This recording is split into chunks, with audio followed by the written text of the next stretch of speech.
Hello lovely people and welcome to this week's Park Home Life. Hello Stella. She always comes up to me when I sit down and start talking, and Fredfred's here as well, but you can't see them because they're down there.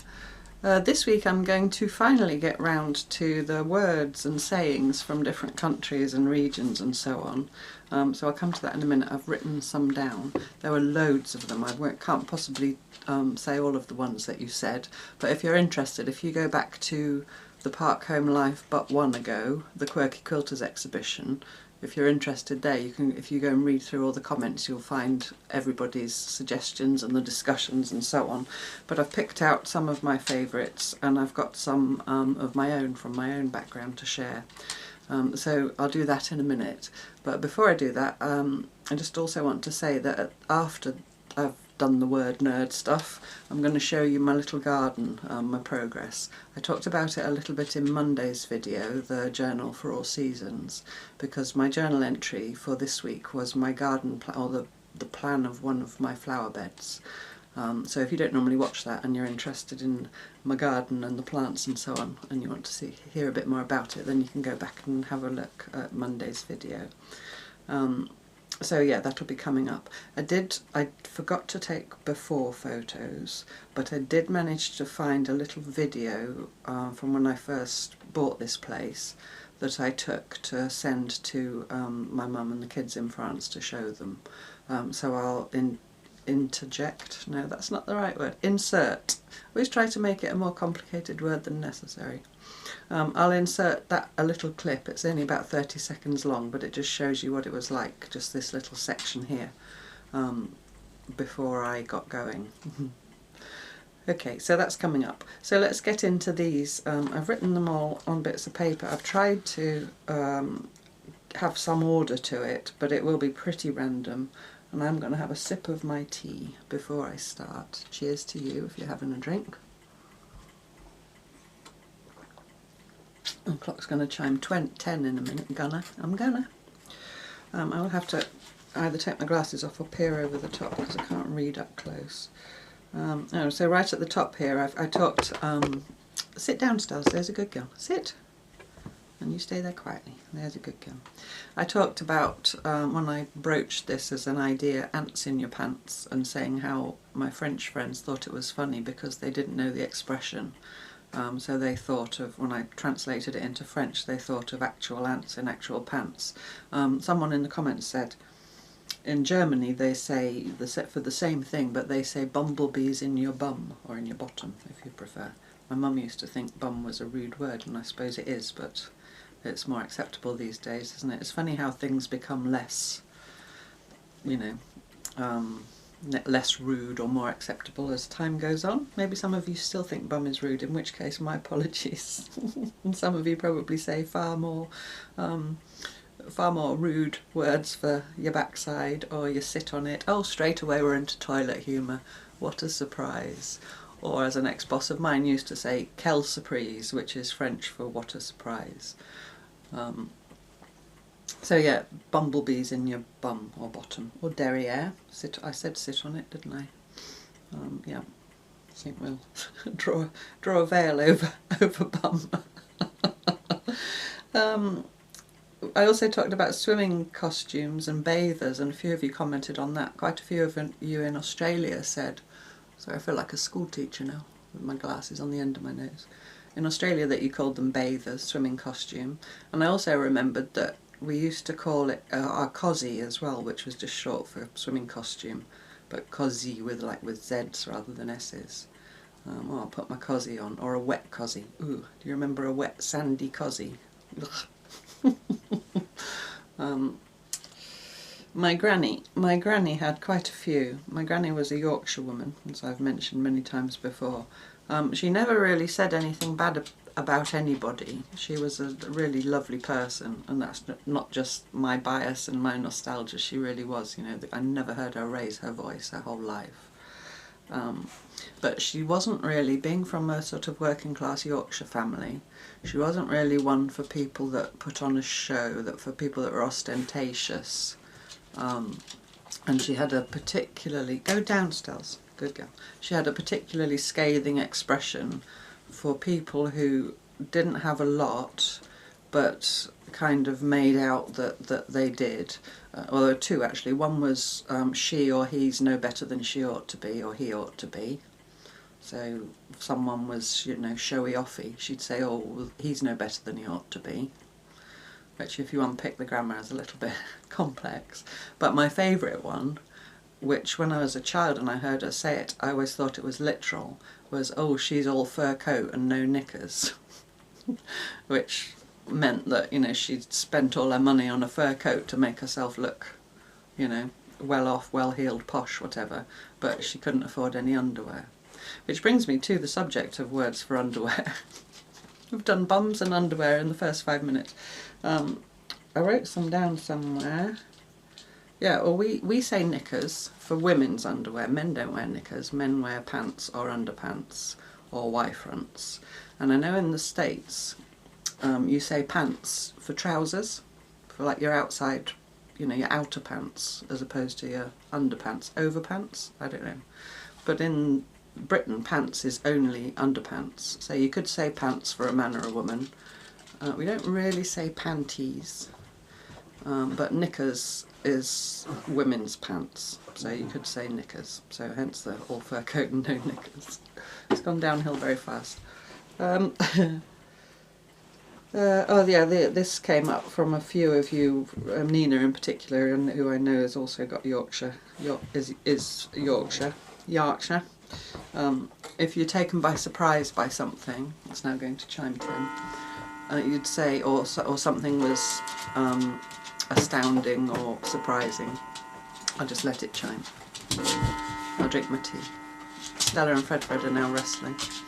It's Bedlam. Bedlam was actually what they used to call a mental institution, wasn't it? That's why we say it's Bedlam when things are kicking off.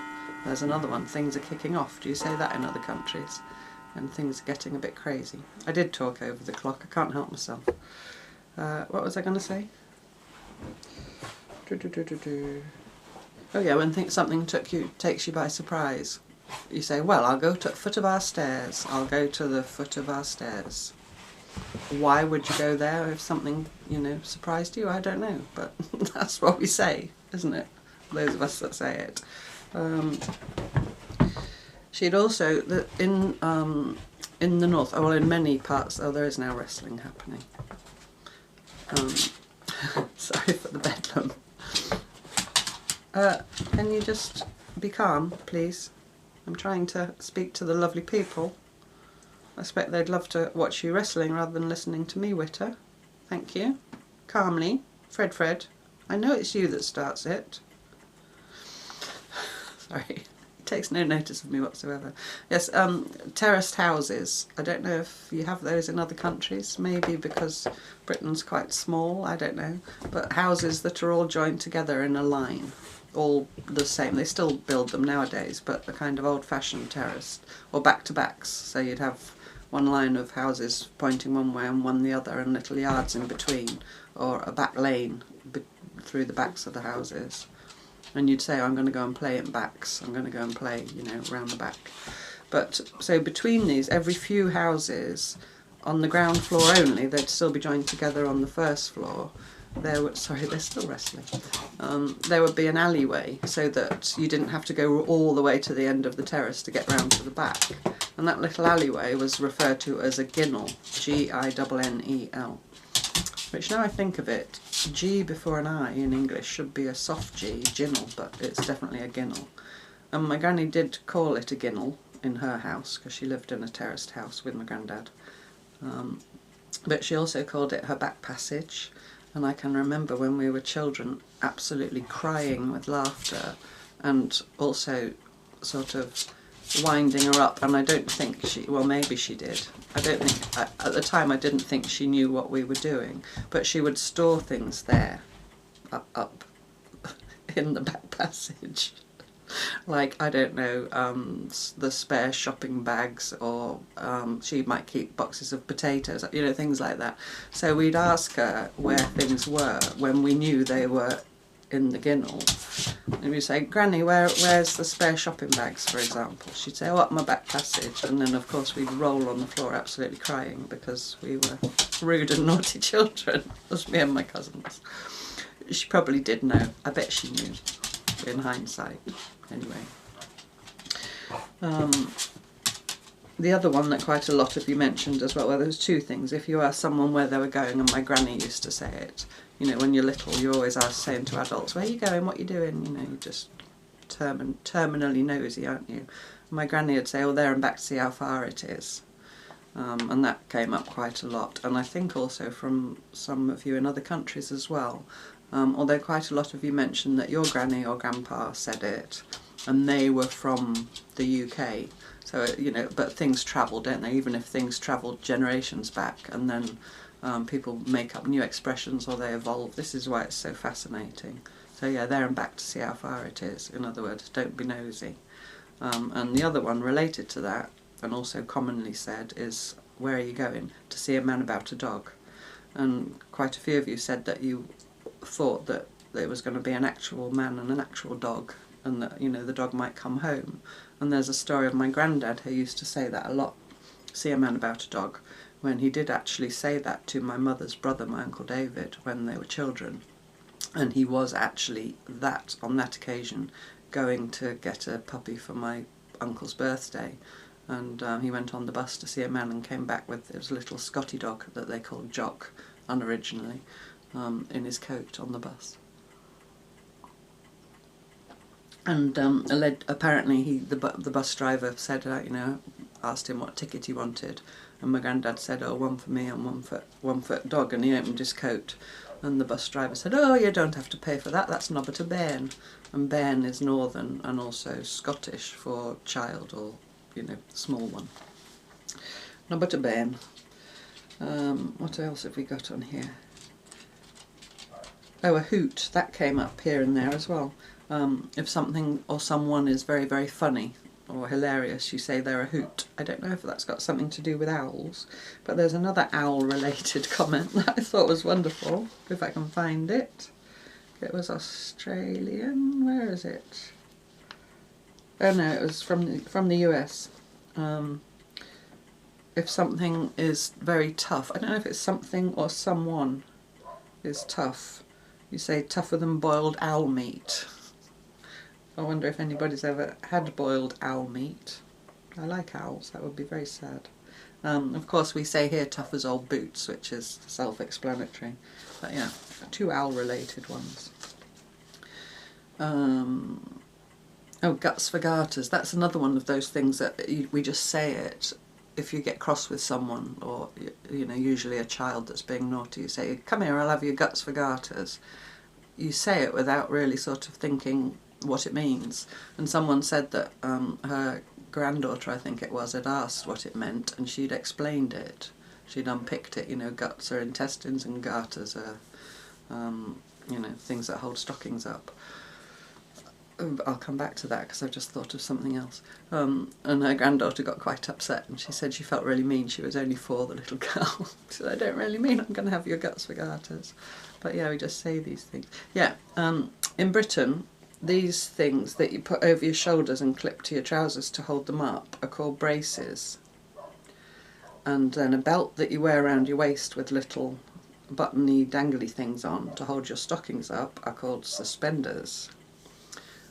In the US, I believe you call these things that hold your trousers up suspenders. When I was 14, I was on holiday in California with my parents and my granny and an aunt and my cousin, and we went to, I can't remember if it was Disneyland, isn't it, in California, or not, it might have been Knott's Berry Farm. Is that even still there, Knott's Berry Farm? And I bought these rainbow, to me, braces, but to you in the States, suspenders, and I loved them, and I wore them all the time. And we looked up some friends of friends that lived there, and they had a swimming pool, so we loved going there. And I turned up there one evening in my braces, and the gentleman of the couple went, oh, I can't do it, I won't do a Californian accent, but in a Californian accent he said, hey honey, I love your suspenders, which to a 14-year-old teenage girl was a bit, you know. Anyway, I worked it out. I wasn't actually wearing suspenders, I was wearing jeans. I haven't even hit the first 2 inches of what I've written, so I better get a shift on, get a wriggle on, there's another one. Frame this end, that's very northern, I think that's Lancashire and Yorkshire. Frame this end, you sort yourself out, frame like a picture frame, sen is self. That came up from a few of you in the north. Raining, we say raining cats and dogs. I've no idea where that came from.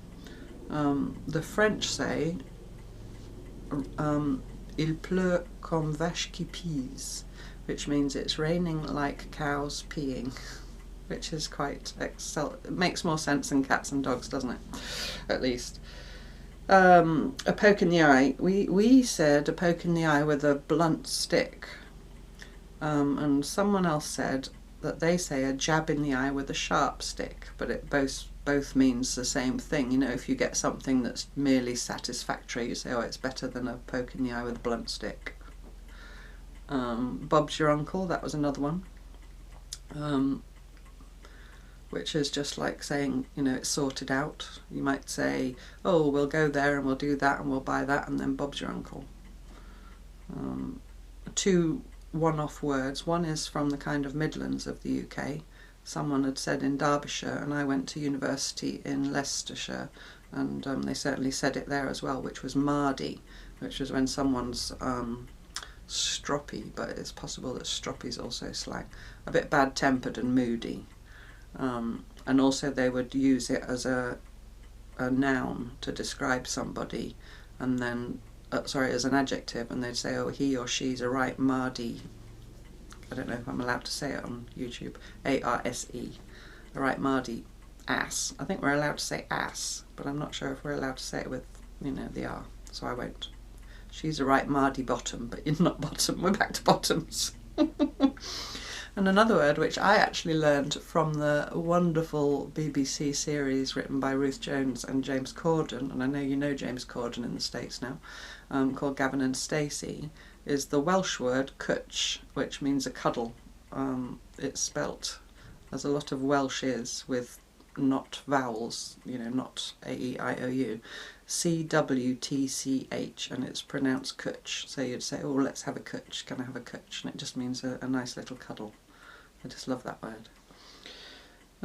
How to tell people to shut up. You probably have used some of these towards me at some points when I'm wittering on. I'm sure you haven't. Put a sock in it. That's one.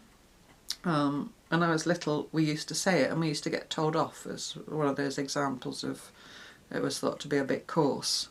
Shut your cake hole being your mouth, obviously. Button it, or button your lip. You'd say that to children. And up north and in Scotland, they'd say hold your wisht. That's not very well pronounced, but hold your wisht. I think wisht must mean sound, or I don't know.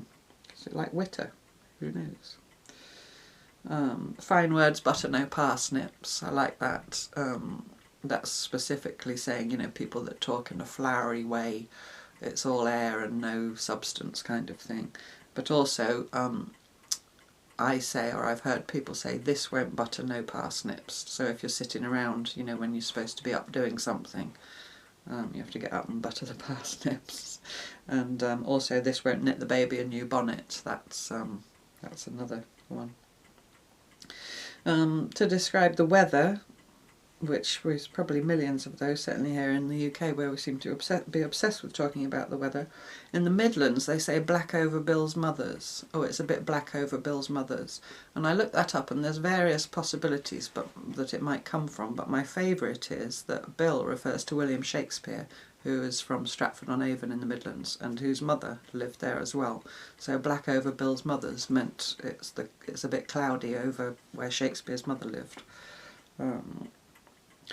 Going to bed, there is a couple. Up the wooden hill, meaning up the stairs, but then up the wooden hill to Bedfordshire. Bedfordshire's a county in the UK, just happens to start with the word bed, no other reason I don't think. Or going back to the Cockney rhyming slang, up the apples and pears. Apples and pears are rhyming slang for stairs. So you could go up the wooden hill to Bedfordshire, or up the apples and pears, or if you were surprised you could say you go to the foot of the stairs. I don't know what you do if you live in a bungalow or a single-storey house. And one person reported that they were a giggler when they were a child. I would have loved to have known that person as a child. I was a chatty giggler as well. It wasn't always appreciated.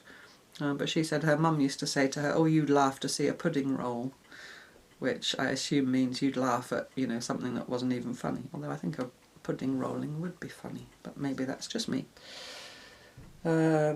Okay, I've got some about going to the loo and some more about knickers, so let's get those out of the way while we're on the subject. Knickers in a knot. We said knickers in a twist. You know, if you were getting agitated about something, don't get your knickers in a twist. I think in the States some of you say don't get your panties in a wad or your panties in a knot, so we're back to pants, which actually comes from the French word pantalon, which does mean trousers. And yeah, go to the loo, going to the toilet, spend a penny. Someone in the US said that, someone in her family said spend a penny. That was also something, certainly in northern England, that I heard a lot. Because when you went to a public toilet, you had to put a penny, there was a slot on the door, and you had an old penny, there were big pennies like this. You had to put a penny in the slot to unlock the door. I think that's where that comes from. Also going to the Jacks, that was someone in Ireland, and I think in the States you say going to the John as well for going to the toilet. And also there's a nautical one that my uncle used to say, the one that taught me sailing because he was in the Navy, which is hit the head. And that's from a ship where the toilets on a ship traditionally were at the head of the boat, up near the figurehead. I looked it up, that's where that comes from. I've got a couple Slovak ones here, which I thought was wonderful. One is if you're really happy, you say you're happy as a flea. I know in the States you say happy as a clam. In the north we say happy as a pig in muck, happy as a pig in muck, you know. And if you're a little bit, if you're unhappy, you'd say you look like your bees flew away. That's also a Slovak one. You look like all your bees flew away. I think that's right. The other related expression to that from my childhood is you look like you've lost a shilling and found a sixpence, because a shilling was more than a sixpence. There was a Spanish word, or a Spanish expression, which means noisy and chatty again, and it's shakalaka. And I'm sure there's a song, isn't there? There's a song with boom shakalaka somewhere in it. It's, you know, it's not, I don't have the CD, let's put it like that, but I'm sure that rings a bell somewhere. Boom shakalaka rings a bell. That must have a, I don't know where that comes from. But shakalaka is actually a little bird that is very noisy and twittery or wittery. So that's where that comes from. If you're noisy or chatty, you're like a shakalaka. I haven't written down the full Spanish sentence. I was also told when I was little that I could talk the hind leg off a donkey. Nothing's changed. For someone who talks a lot. Oh, I love this one. This is from translated from a Japanese expression, which means that even if you're really, really good at something or skilled at something, you can still sometimes make a mistake. And that is, even monkeys sometimes fall from the trees. I really like that. Oh, there's an Irish word. See, I told you they're random. We're just whizzing about all over the globe. Which is the crack. C-R-A-I-C. It's a Gaelic word. And I think you would translate it as having a good time, a good night out, a good laugh. In Ireland, probably a few pints. But it kind of sums all that up in that one word, the crack. Yeah, it's a very Irish word, and it's a very Irish thing to go and do. Do you do a crack? No. Do you have a crack? I don't know. You have to tell me, breeder. Oh, a cat can look at a king. That came from, I think that was you, Mary Ellen, I think, in Canada. We certainly say that here. A cat can look at a king, or a cat can look at a queen, meaning someone of the lower orders can still look at someone, you know, higher than them. And actually that was a line of mine when I was the Cheshire Cat in Alice in Wonderland. And I was, another character said something to me about staring at something, and I said, a cat may look at a king. Oh, there was a Dutch word, which I shall do my best to pronounce. This was from Inge, and it is priegelen with the Dutch guttural ch. Priegelen. And it means fiddling about with little tiny things, crafting or making little things. You know, and it's just priegelen, it's just, that's what it means. I just love that there's a word which I need in English a whole load of words to describe. Oh yes, the Spanish equivalent for every cloud has a silver lining is, here we go with Spanish now, doing my best. No hay mal que por bien no venga. No hay mal que por bien no venga. I think literally there's no, I'm not going to try and translate it. It doesn't literally mean every cloud has a silver lining, but that's the sense of it. My Spanish is very, very, very rusty. Oh, here's some Australian ones. I love these. In England we say if someone's a bit vague or scatty, they're a sandwich short of a picnic, right? So that's the English one, picnics and sandwiches. Get down, boo. I had this from Jan. You're a kumera short of a hangy. I don't know if I'm pronouncing those correctly, but a kumera or kumara is a sweet potato, which I believe you call them yams in the States, don't you? We call them sweet potatoes. And a hangy or hangy is a fire pit, and it was a kind of barbecue. Barbie, it's the home of Barbies. Only you dug a pit in the ground and you put the sweet potatoes in the pit with the fire and let them cook. So yeah, a sandwich short of a picnic in Australia is a kumera short of a hangy. Trudy's dad, if they asked him where he was going, didn't say the man and the dog thing or there and back to see how far it is. He would say he was going up a gum tree shooting ants. Apologies for the awful accent.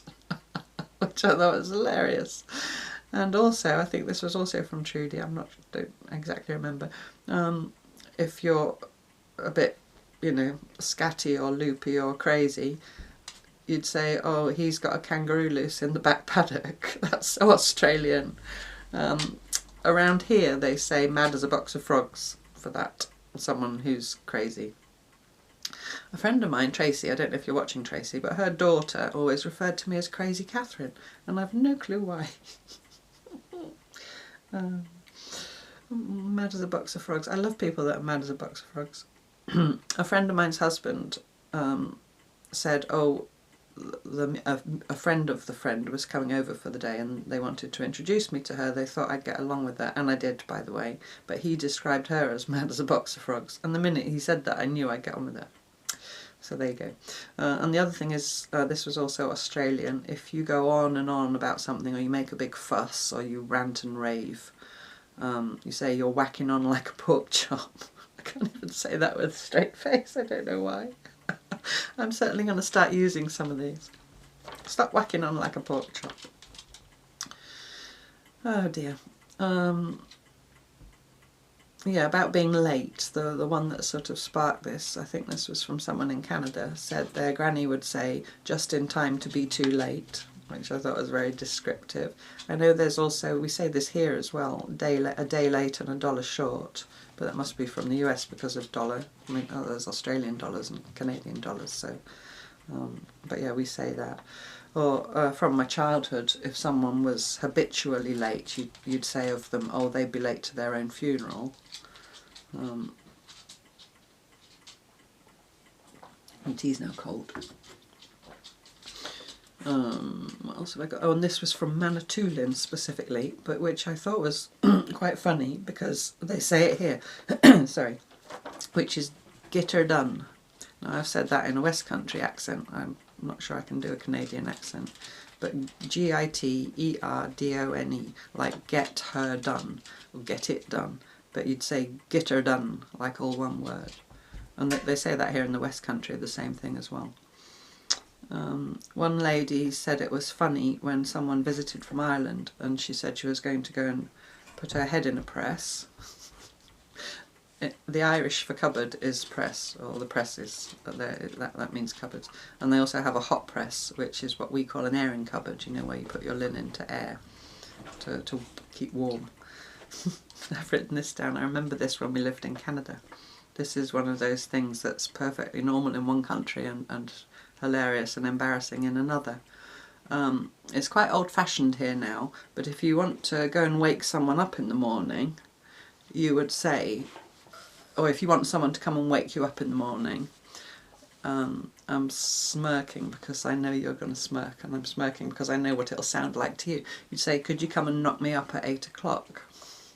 Which means, could you come and knock on the door to wake me up at 8 o'clock? But I know in other countries, to knock someone up is to put a bun in the oven, is an expression of ours here, but to get them pregnant. I think that was from Julie. Was that from you, Julie? About knock her up. Yes. But it also is in a racket sport. When we lived in Canada, my mother played racquetball a lot because she played squash here in Britain, and they didn't play squash where we lived in Canada, but they played racquetball, which she didn't know. But anyway, she loved it. She took to it like a duck to water.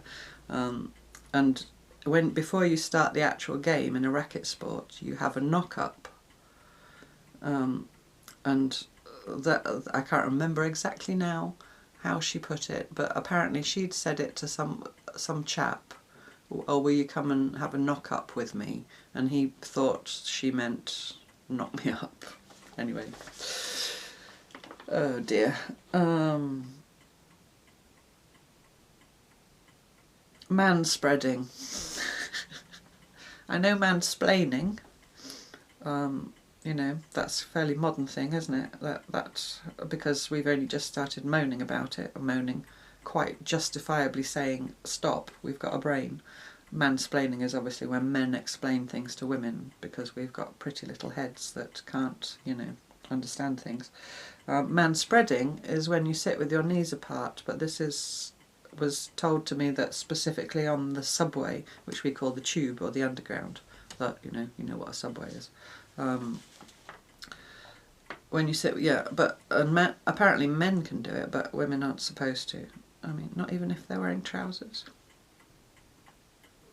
or a long skirt. You have to let me know if you think it's okay for a woman to manspread. And if a woman manspreads, is it then woman spreading? Sorry. Katie, bar the door. Now that, Michelle, I'm pretty sure that was you.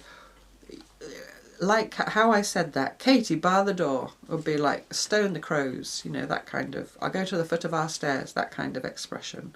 But you thought, or someone had told you that it didn't mean that, or you'd looked it up and it was just about people shutting the door against intruders. Well, I think Katie, bar the door, I think that's a brilliant expression to use in that way.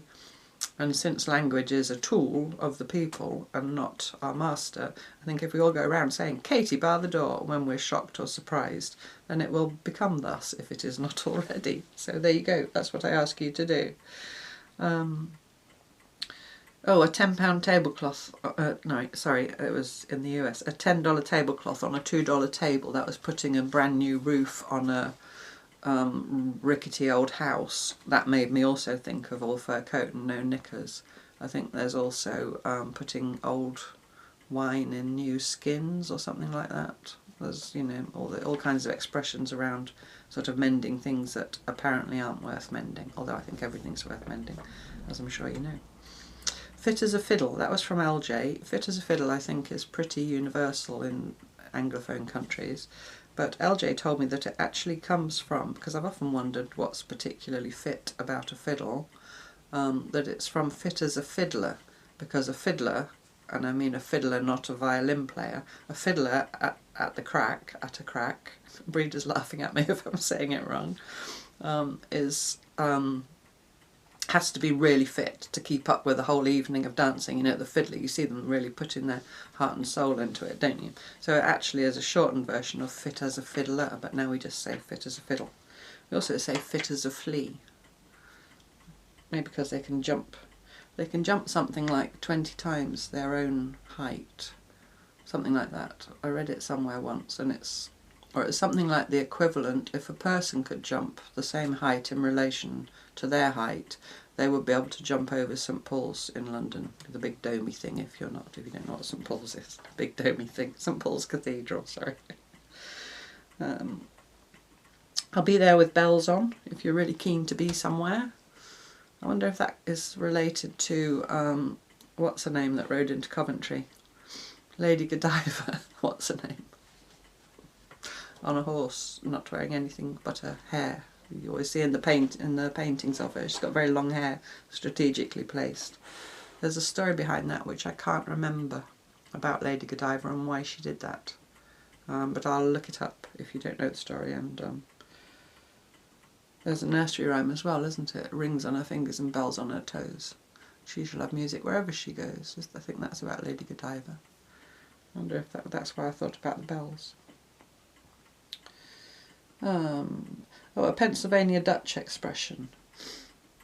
The hurrier I go, the behinder I get, which I thought was great. I think the equivalent that I know of, which I certainly know from the north of England, and it's possibly universal, is more haste, less speed. Meaning, you know, the faster you go, you're not being precise anymore, and you make it so it takes you longer. I'm not explaining it very well. You know what more haste, less speed means. But the hurrier I go, the behinder I get. I like that. This was from Ireland as well. If you fall and break your leg, don't come running to me. Certainly my parents said that to me when I was little. And at the time I thought, but if I break my leg, I won't be able to, you know, you're so literal, aren't you, as a child? Like if you were climbing a tree or running too fast or, you know, going a bit mad on your bike or whatever. I'm nearly there. It's going to be long this week. I know you don't mind. You can always fast forward me. Someone asked about duds, and I looked it up. The word duds, meaning clothes. I certainly knew that from the north of England. I think it was kind of specifically your old clothes, if you wanted to go and play out, or if a grown-up was going to go and do manual work or gardening or something like that, you'd say, oh, you better put on your duds. But also they would, no, that's not true, because they would also say your best duds for Sunday, or your best bib and tucker if you were going out to a party, or, you know, for a special occasion.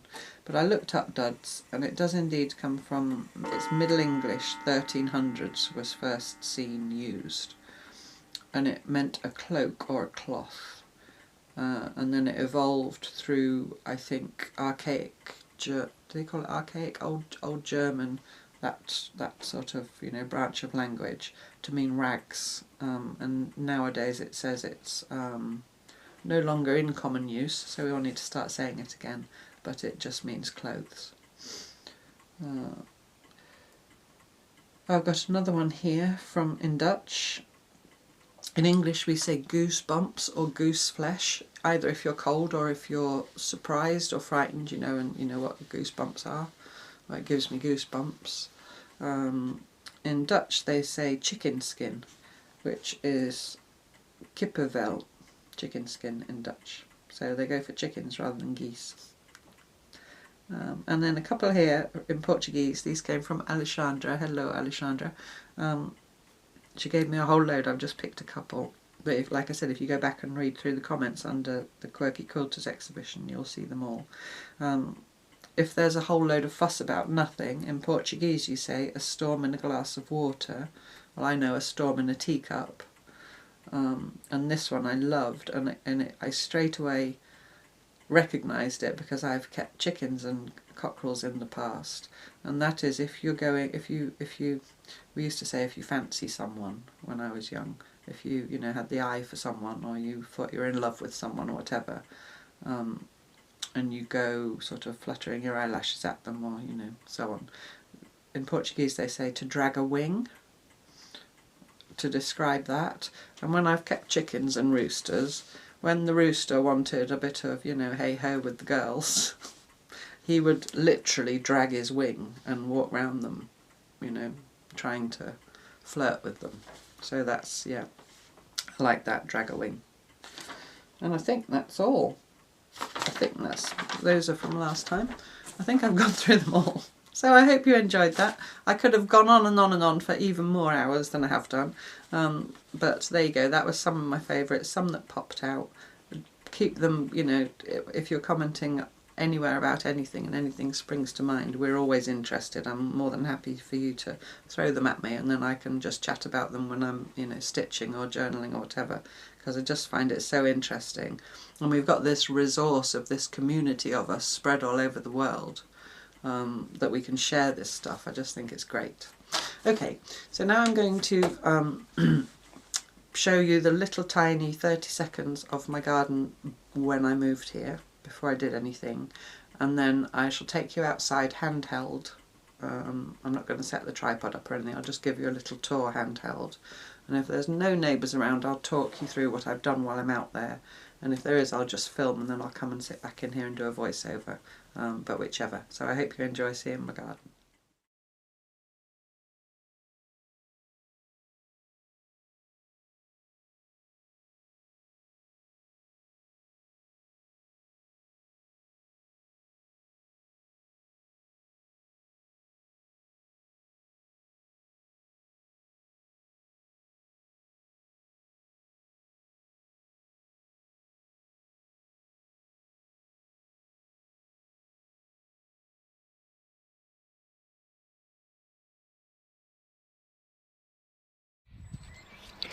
Okay, here we go.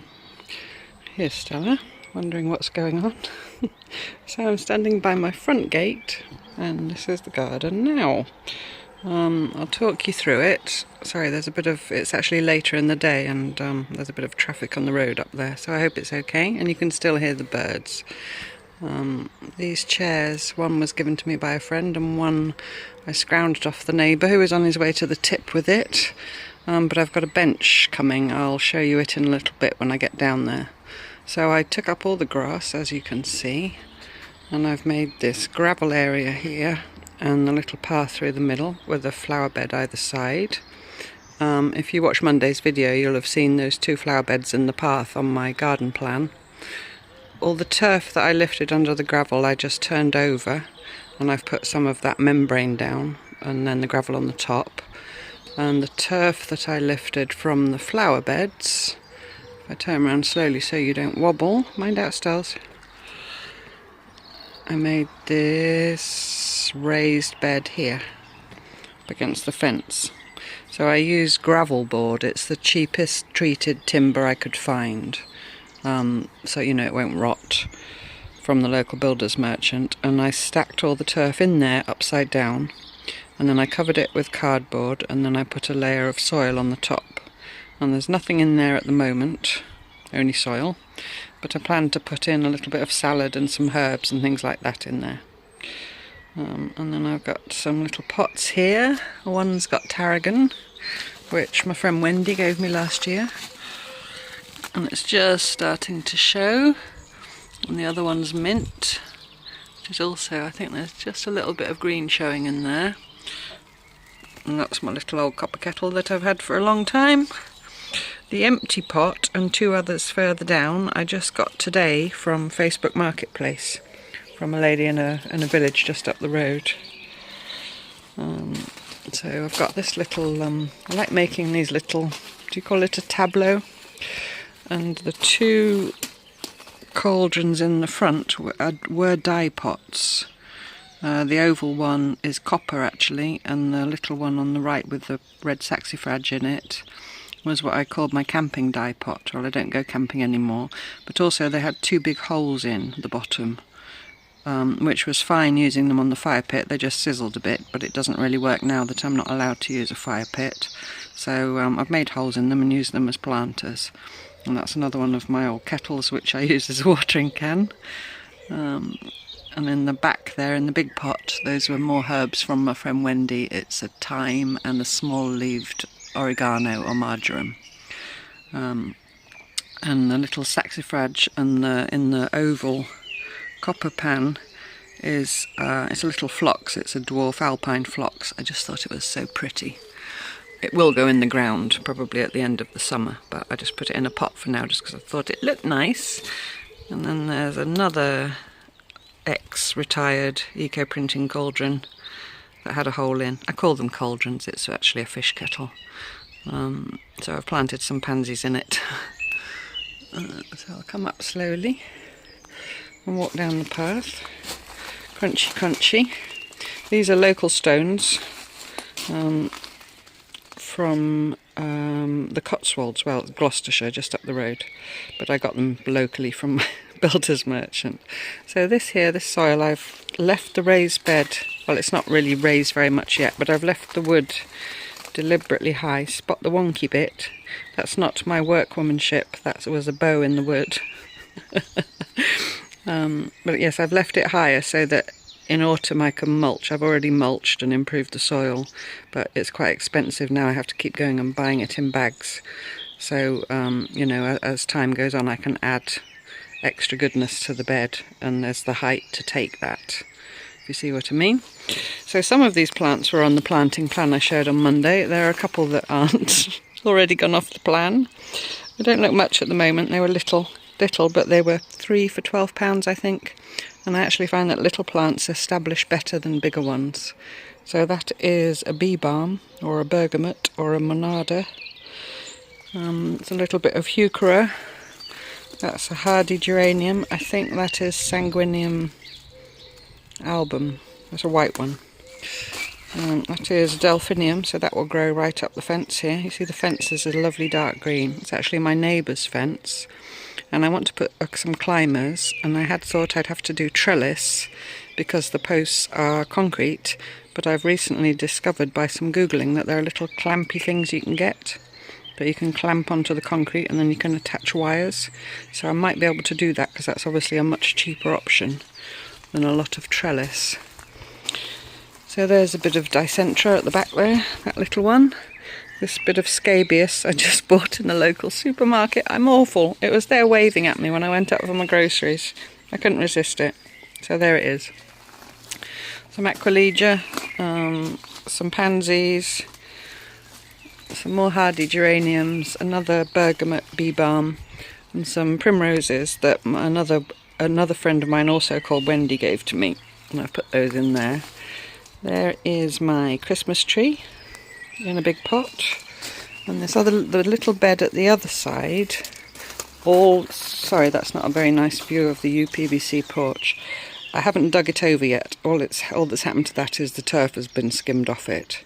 So when I'm feeling a bit sturdy and strong, I need to fork that over as well and go and get some more of the soil improver.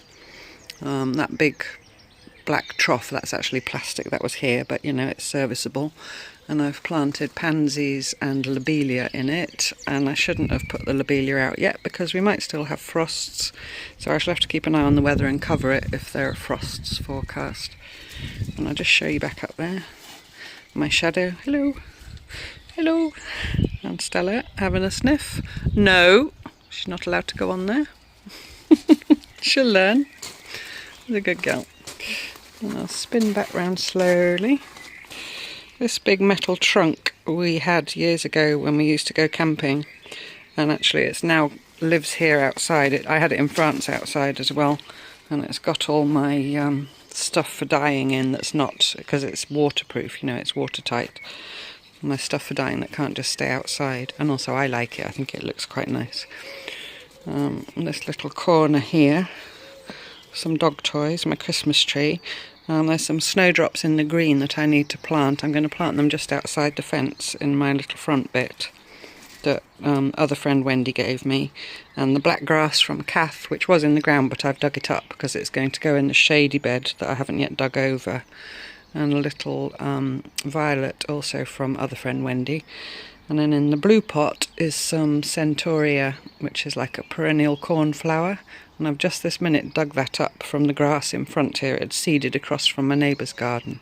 So I put that in a pot. I washed the roots well to make sure there were no grass or anything else trapped in there. And I'll just baby it along in a pot for a while, and then I'll stick it in the ground.